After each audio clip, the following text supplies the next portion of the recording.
សពសិទ្ធគិតនឹកចង់ចេញចាកលំនៅឋានដើម្បីទៅស្វែងរកចំណេះវិជ្ជានៅឯកតសិលាគិតរួចហើយក៏ទៅបបួលកុមារទាំង1001នាក់នោះដែលជាមិត្តសម្លាញ់លុះបានស្រស់ស្រួលគ្នាហើយទៅក្រាបសំពះមេដាបិតាហើយក៏បាននិយាយថាត្បិតចិត្តសពថ្ងៃសប្បាយណាស់ចង់ចែស្វែងស្វះលះនិគមនឹងគិតទៅរកលោកគ្រូធំ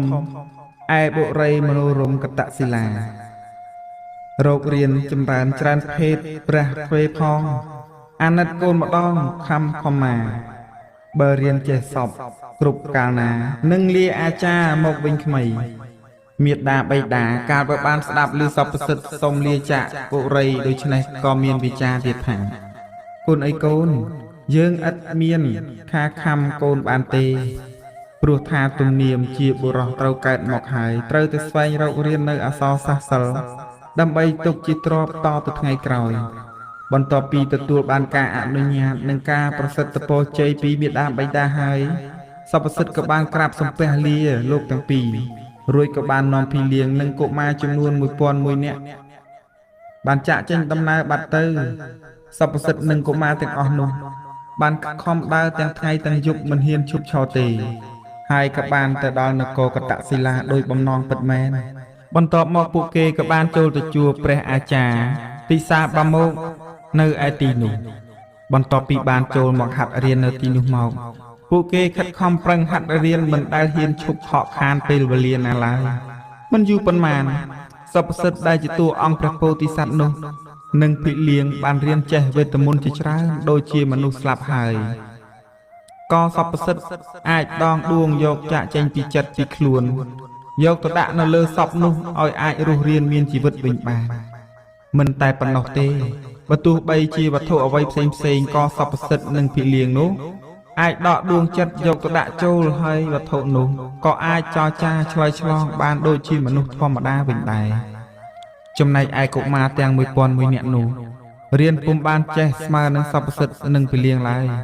ពួកគេទាំងអស់នោះក៏បានតូចចិត្តត្បិតគិតតែខ្លួនឯងខ្លៅទើបបានលាលោកគ្រូអាចារ្យបាមកត្រឡប់មកផ្ទះមុនចំណែកឯសពសិទ្ធព្រមទាំងភិលៀងនៅរៀនរហូតដល់សុំឈប់ស្លេះទៅត្រឹមនេះសិនរឿងសពសិទ្ធសូមងាកមកនិយាយអំពីចាបញីនិងចាបឈ្មោលកាលដែលបានស្លាប់មកហើយនោះក៏យកកំណើតទៅជាបុត្រីស្ដេចនៅនគរពរាណសីហើយក៏មានព្រះនាមថាព្រហ្មទត្តខតីយវង្សទ្រង់មានមហេសីមួយព្រះអង្គដែលមានព្រះនាមថាកុសុមាវតីរាជវង្ស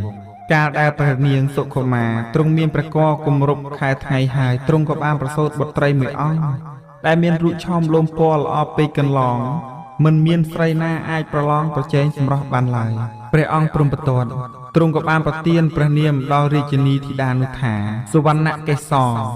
លុះចម្រើនវ័យគម្រប់15ព្រះវស្សារូបរាងកាយរបស់សុវណ្ណកេសររឹងមាំរឹតតែល្អស្អាតថែមទៀត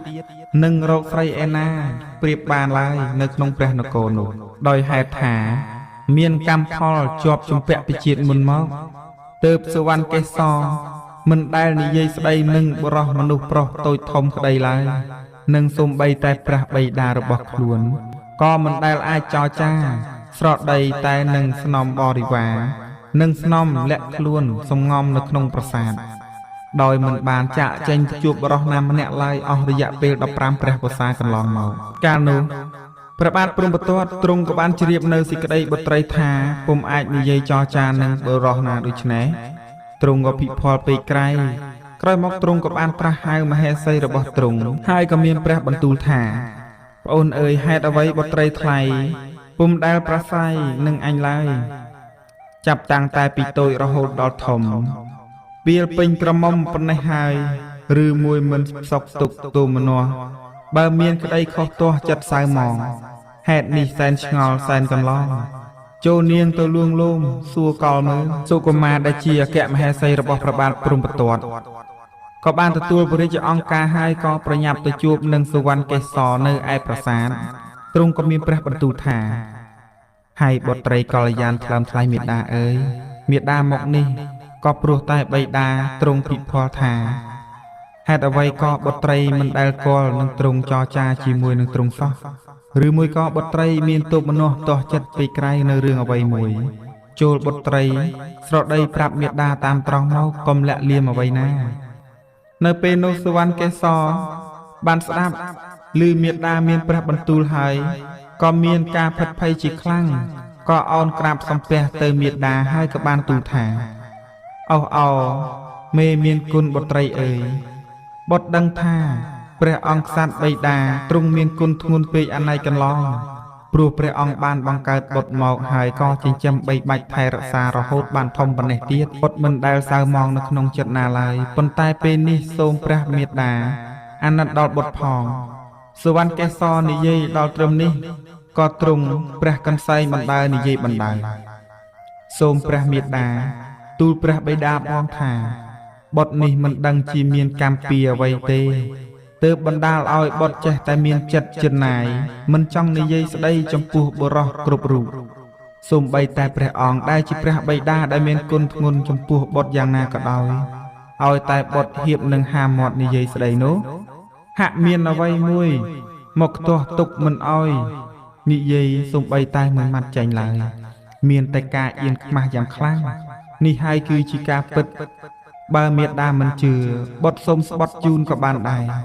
សូមឲ្យព្រះបិតាមេត្តាទុកពេលនេះឲ្យបុត្រសិននេះចោះព្រះអគ្គមហេសីរបស់ព្រះបាទព្រហ្ម